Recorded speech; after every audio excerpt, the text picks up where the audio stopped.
Welcome to King Lizard's Game Lounge and Mass Effect Andromeda Multiplayer.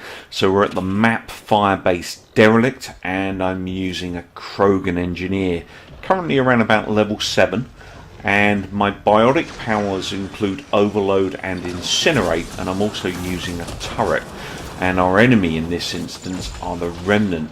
So let's see how we get on here. We're playing this in bronze. I'm using the Asari shotgun, which has got reasonable damage, and the Phalanx pistol, which is pretty much a mid-level damage pistol. It's not as weak as some of the pistols, but it's not as strong as the Carniflex, for instance. So it's somewhere between the Carniflex and the Predator.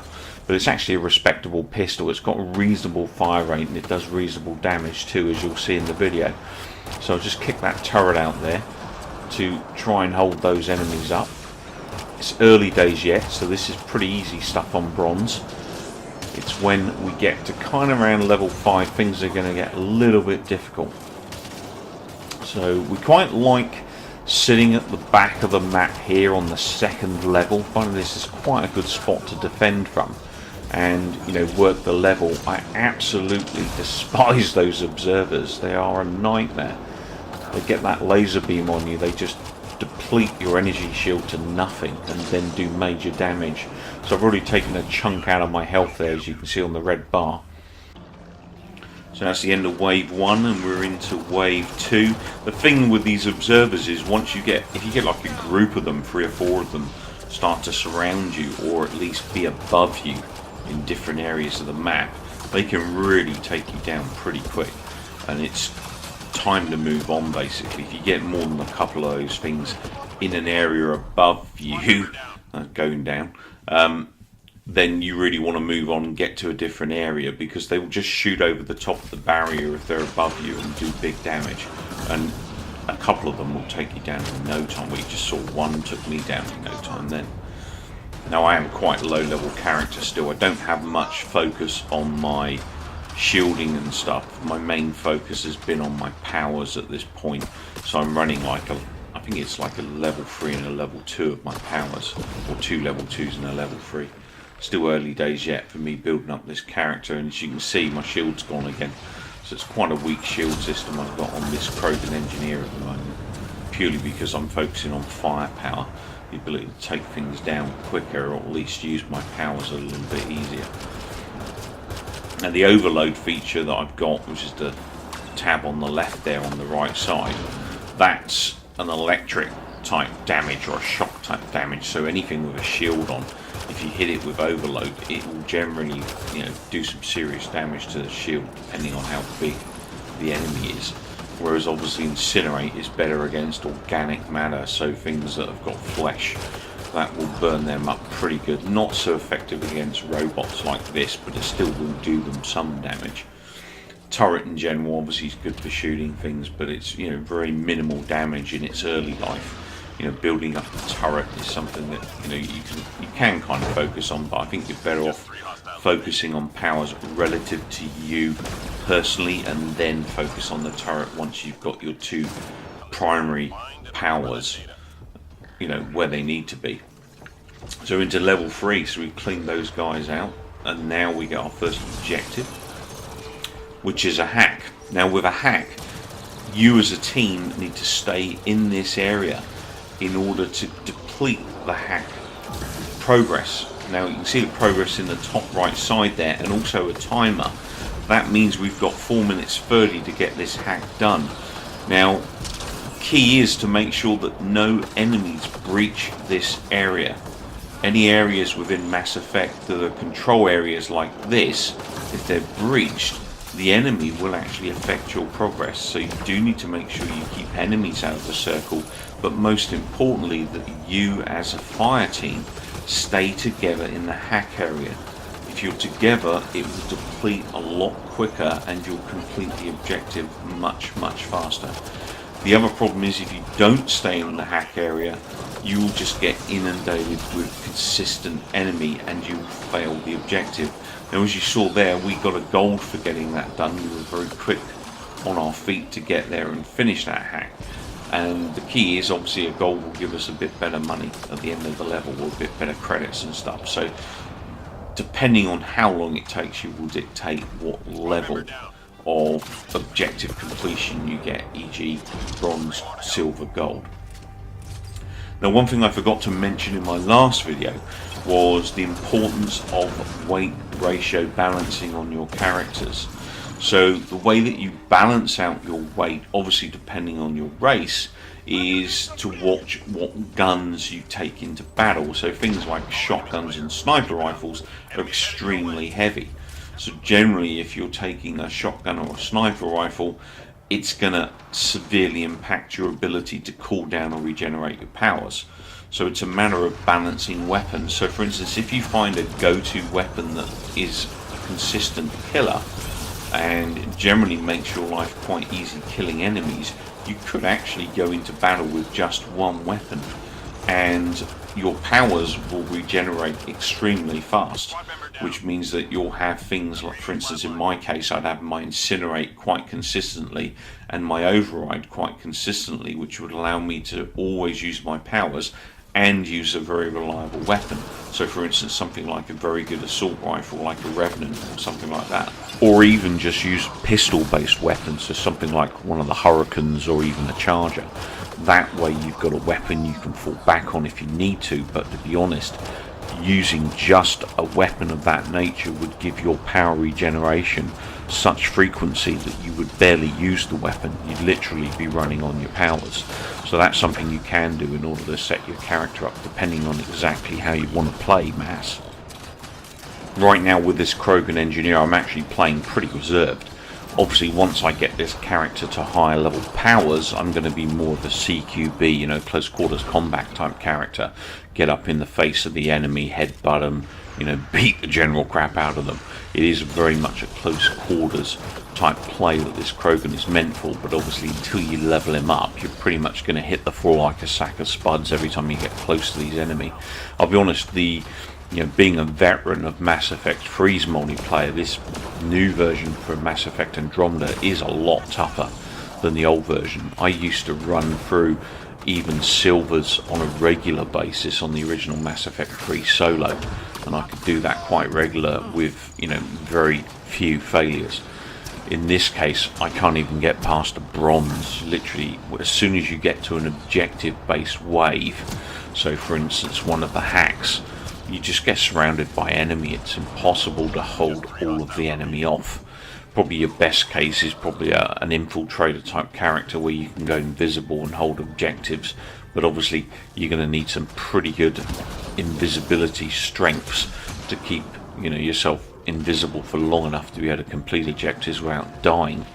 And then generally those characters that are infiltrators haven't got very good shields, so obviously in the event your shields drop, you're just going to again hit the floor like a sack of spuds. Many of you become, you know, visible again if there's still plenty of enemies around.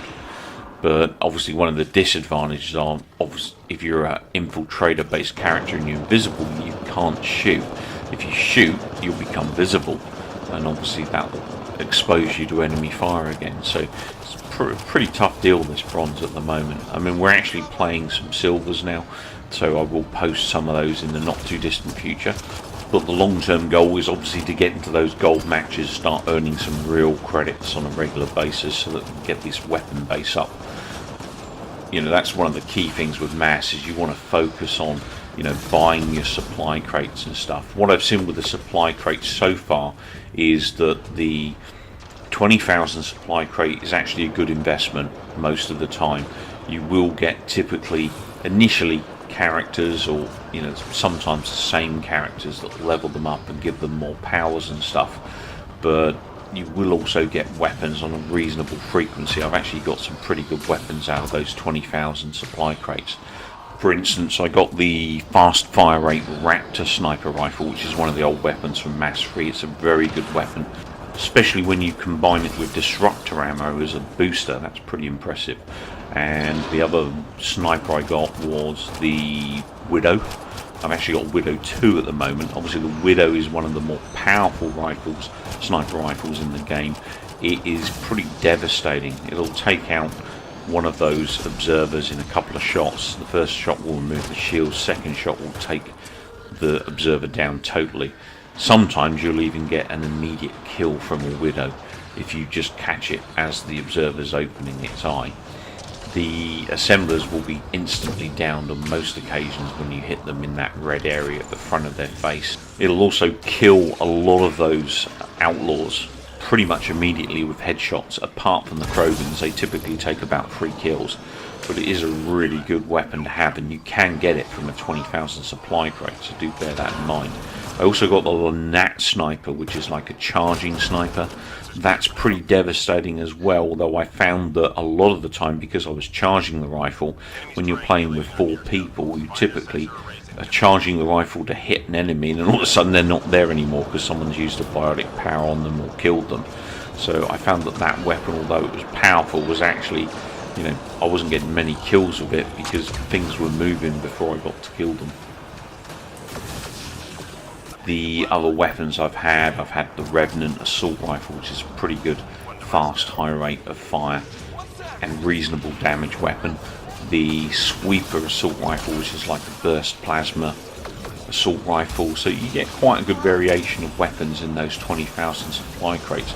I bought 1 gold crate and I got absolute rubbish from it. It was like 50k. So after, you know, for me at the moment on bronze or silver and bronze, that's a couple of matches worth of credits gone. So I was kind of a bit reluctant to keep spending big chunks of money or credits that I've worked for on gold to get not much of anything good. Obviously it was only 1 crate, but I'm finding that the 20k supply crates at the moment, if you're a beginner on MASS, are a great place to be, and that's what I'm going to keep hitting up in the meantime. And that was pretty much true also in Mass Effect 3. You know, those were the crates to hit on a regular basis. You have to play quite a while before those 20k supply crates sort of become ineffective for you.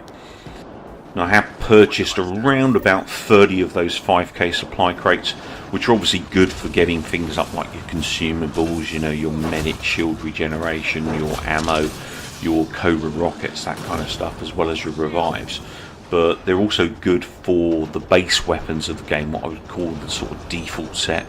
So things like the Charger automatic pistol, the Predator pistol, the Katana shotgun, the M8 Avenger assault rifle, and the Viper sniper rifle are all pretty much weapons you can expect to get from a 5k supply crate. So those weapons are okay in bronze. You will be able to get through a silver with them once you've got them to a reasonably high rate, but in general, you know, to do silver and more, you want some of the better weapons like I was mentioning earlier, things like the Widow and stuff, things with a high damage rate or at least a medium level damage rate that will actually help keep you alive. Obviously, unless you're balancing your character to do biotics, in which case, you know, leveling up your character and focusing on those powers and the damage rate of those powers are going to be the key to success.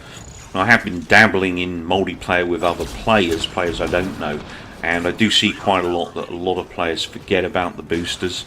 So do remember that obviously in those supply crates you're getting boosters for things like disruptor ammo, which is like an electric ammo that damages and sort of interrupts enemy behaviour. You'll also get things like the fire ammo, so incineration ammo that will set enemies alight. You'll get things like biotic power boosters that will actually give you, you know, better powers and help those powers be more damaging. Melee increased damage. You'll also get things like XP boosts as well, where you can actually apply a 1, 2 or 3 times XP boost to your character to help level it up quicker. So don't forget to use your boosters every match, because those, you know, really do help you get through a match and sometimes can be a bit of a lifesaver.